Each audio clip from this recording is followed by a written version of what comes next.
সেদিন গেছিলাম আমার পিসির এক ননদের বিয়েতে গিয়ে সোজা কনের কাছে চলে গেছিলাম কনে দেখার জন্য।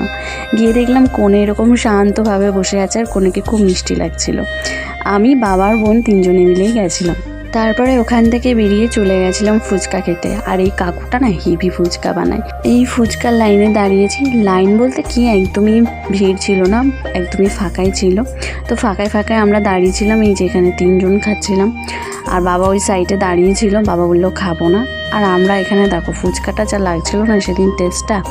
তো ফুচকা খেতে দেখলাম যে বরযাত্রীরা ঢুকছে, তাই তাড়াতাড়ি করে আমরা বললাম যে ফুচকাটা খাবো, পরে আগে চলো দেখতে যাই। তারপরে চলে গেছিলাম বর দেখতে। তাই বরের ওখানে ঢুকতে যাবো, তখনই দেখলাম প্রচুর ভিড়, তাই ভাবলাম একটু কফি খেয়ে নিই। তো কফি টফি খেয়ে তারপরে গেছিলাম আমরা বর দেখতে, কিন্তু তারপরেও আমরা ঢুকতে পারছিলাম না। শেষমেশ বর দেখে খাওয়া দাওয়া করে সবাই মিলে বাড়ি চলে আসলাম।